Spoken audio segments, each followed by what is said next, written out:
Bismillahirrahmanirrahim.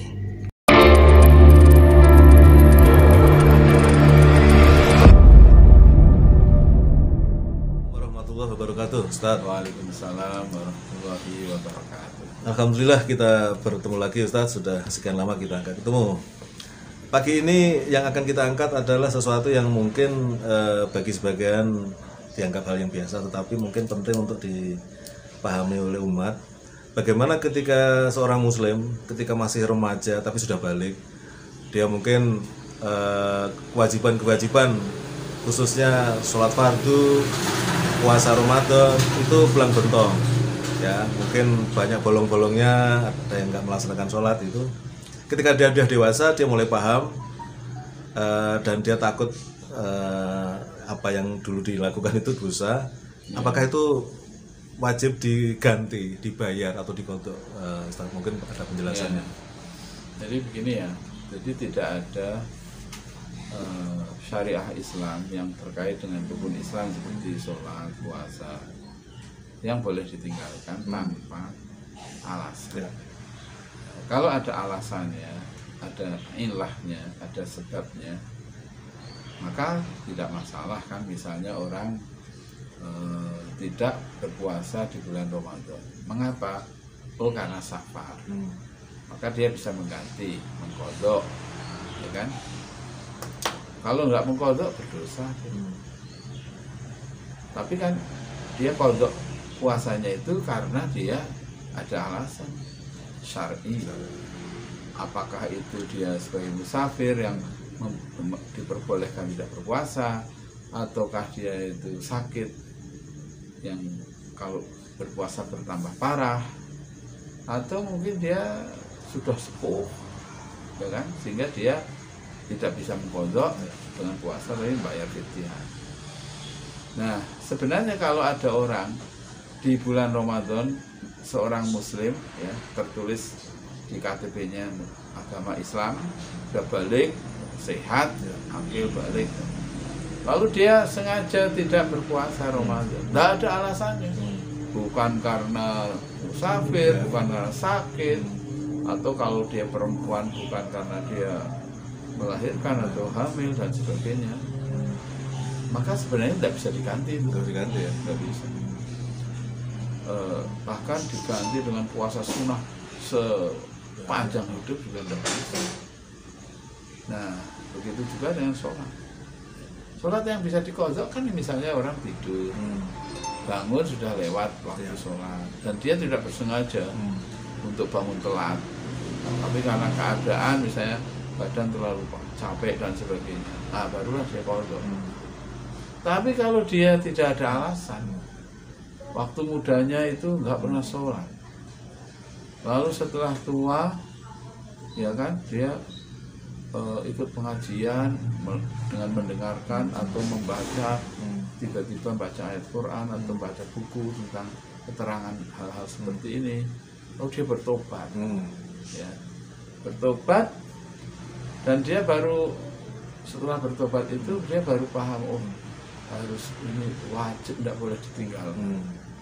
Ini sholat fardu 5 waktu wajib dia, dan barang siapa meninggalkan ya, dengan kesengajaan tanpa alasan dan itu sudah kafir dia, ya kan, dalam keterangan hadis-hadis.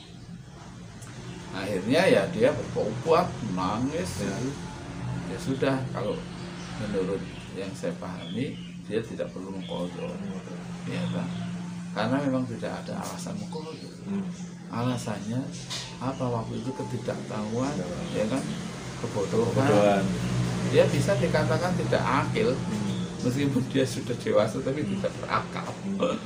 Nah, gitu. Kalau kemudian dia mengkodok, bagaimana caranya? Berarti dia melakukan sholat yang sama, misalnya sholat subuh, karena dulu mungkin ribuan kali tidak sholat subuh. Akhirnya hari itu dia harus sholat subuh berapa kali coba? Ya kan, kan terbatas waktunya. Maghrib juga terbatas. Tidak mungkin dia sholat subuh selama 10 kali. Habis waktunya. Nah, maka menurut saya ya tidak mengkodok. Ya, apalagi ada keterangan sholat itu tidak bisa dilakukan 2 kali. Misalnya saya sholat maghrib, terus saya sholat maghrib lagi. Dengan alasan ini kan sholat bagus, pahalanya banyak. Tidak. Jadi tidak bisa begitu. Sholat ya sehari ya sekali itu. Zuhur ya sekali, maghrib ya sekali, begitu. Itu pemahaman saya begitu bagus. Baik. Kemudian terkait itu tadi Ustadz sudah menjelaskan ya kalau dia sudah merasa bersalah, melakukan tobat ya, tobat, menyesal. Selanjutnya itu sudah terserah Allah kan, artinya dan Allah Maha Pengampun. Pengampun. Ya terus dia banyak ya pokoknya mestinya dia lebih dari yang lain. Kalau yang lain itu baca Qurannya cuma sejuz, ya berapa juz, sedekah banyak sedekah. Pokoknya dia harus ingat mati itu, ya kan? Karena ingat dosa-dosa masa lalunya. Yang lain sudah menghimpun atau menabung kebaikan yang banyak, sementara dia baru mulai. Gimana supaya bisa mengejar kan, berlomba-lomba dalam kebaikan. Seperti itu kira-kira. Berarti sisa hidup dia memang harus istilahnya harus ngejar bekal yang sempat dia abaikan untuk akhiratnya itu ya, ibarat orang lomba yang lain udah lari, dia masih asik pemain game baru sadar yang lain sudah jauh. Nah, dia harus mengejar itu. Seperti itu. Jadi prinsip kalau namanya kewajiban mutlak nggak boleh nggak boleh diremehkan, nggak boleh ditinggalkan dengan sengaja, ya kan? Kan ada orang-orang yang gampang, Allah itu Maha Pengampun. Sekarang kita nggak sholat nggak apa-apa, besok kita tobat, sholat. Belum tentu sampai besok udah mati, ya kan? Makanya untuk yang rukun kayak rukun Islam itu, ya tentu saja ada persyaratan. Misalnya kalau haji ya kalau sudah mampu ya harus haji kan. Menikah misalnya, kalau sudah mampu menikah ya sebaiknya menikah. Itu hal-hal yang penting untuk dijalankan. Dan kalau sudah masuk, sudah menjalankan, sudah jadi muslim ya harus istiqomah, harus konsekuen, ya kan? Jangan sampai terus gampang lah nanti diatur ya. Berarti itu hikmah dibalik turunnya surat Al-Ma'un juga ya. Fawailul lil musholin itu kan. Sudah sholat aja celaka. Tetapi bagi yang melalaikan sholatnya kan gitu. Apalagi yang nggak sholat. Apalagi yang nggak sholat. Kira-kira silogismenya begitu ya.